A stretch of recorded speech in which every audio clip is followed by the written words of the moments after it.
Hey guys, so a bunch of miscellaneous stuff that I'd like to talk about. Mainly I forgot to mention was Nullables, serialization, and Structs, and a bunch of other stuff. So let's see. So for Nullables, they're both exposed and serializable. So here we have a nullable int with some white space, a nullable boolean, an array of nullable floats, and a dictionary of string and nullable vector with an unchanged per value and ignored on the adding array. We've seen this combination before. I hope it looks familiar now. Okay, so and if we change the value, notice the position changes. We've seen this before. Let's run, see if the values persist, and they do. Alright. Now structs, well, they're serializable per se, but just like this. They do serialize, they do expose, but there's an issue with the editor now. Because I use a lot of reflection, and when you deal with the reflection with structs, it gets a little bit tricky because structs are value types, and when you pass them around, you're not passing the original object, so you get copies. So if I try to change, see, nothing happens. But if I set it from the, see, I have this set method which I forgot to expose.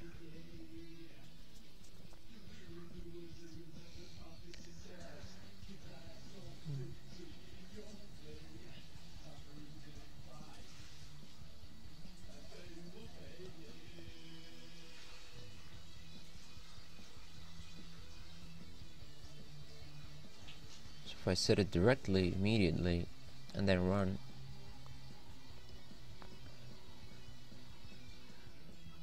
so the value do persist, so they do serialize, but the editor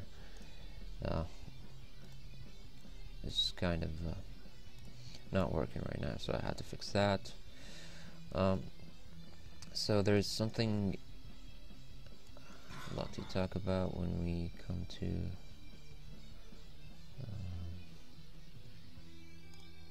okay, so if you deal with mono behaviors, if you have a parent mono behavior with the private value, okay, and then you have a child, of course you're not going to be able to access that value because the value is private. If you wanted to access it, you had to make it protected or of course public, but I'm talking about non-public stuff for now. So and if you see the if I add a child, so let it reload.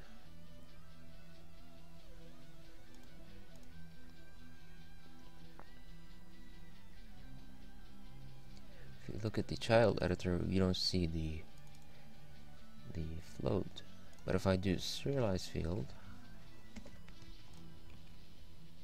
we'll get to see it. Now I thought this was weird because when I see a value under a child, I'm going to be assuming that this child owns this field, or it's inherited somewhere from its inheritance tree, but not in this case. You see, so we see value 1, but child doesn't have value 1.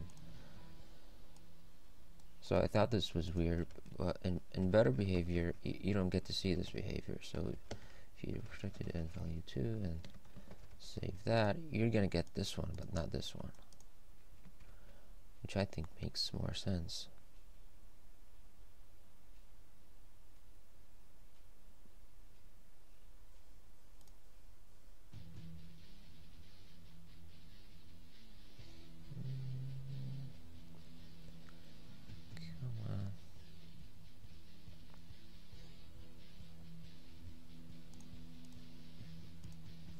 See, you don't get value 1 but value 2. I just wanted to mention that. Scriptable object support, I do support scriptable objects. So if you go to examples, assets, there's a better scriptable object which acts exactly the same as better behavior.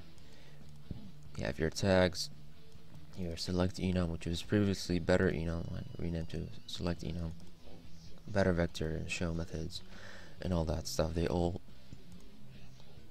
work. Alright.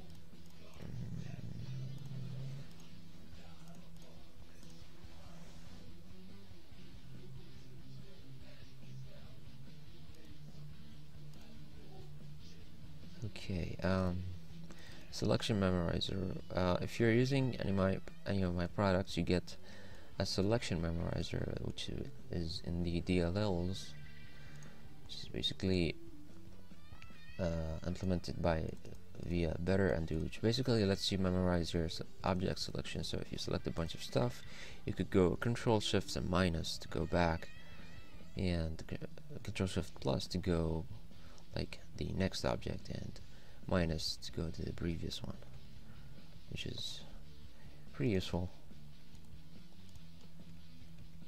See, it goes back and forth. Script field. Notice I do expose the script field, but if you change the script, it doesn't change. Now I copied and pasted the exact same editor code that Unity uses to change the script field, but it didn't change. Like, it never ever changed. That's something I had to fix. TransformEditor, if you notice, I'm using better vector for my TransformEditor. There's an issue with this, small issue.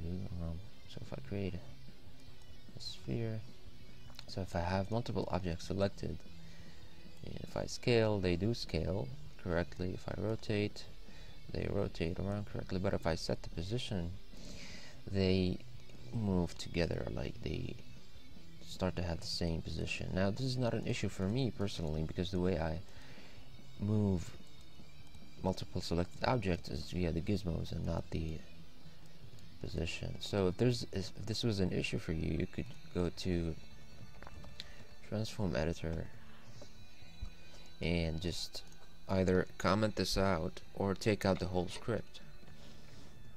Right now the script is located here. So Vexe Editor, Framework Editors, TransformEditor. You could just take out that script or comment out this line if you don't like this. I try to fix that.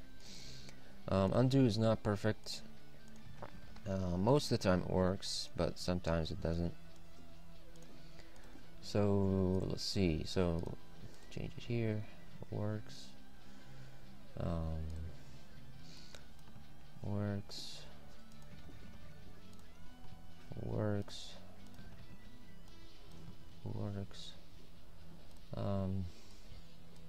It works in here. Yeah, so I mean, most of the time it works, but for example, pop-ups, it didn't work. Like I'm trying to undo now, but it's not going back, which is weird because I'm handling undo the same way all around my code base. If you go to object drawer, you'll see I'm injecting this register undo code to my data members. Now, like I mentioned before, data members are wrappers around fields or properties. Pretty much everything you see in the inspector are internally represented as data member. And the way I'm handling undo currently is injecting this register undo, which records my Unity target. Now, this call gets executed when you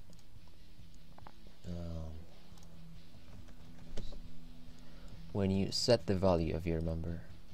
So before I set, I register and undo, and then I set, call the setter, which theoretically means that undo should work in all cases, right? So before you set something, you just register and undo. So like we've seen, it worked in most cases, but not all, which is weird. Yeah. So that's all I wanted to cover in this video, and see you later.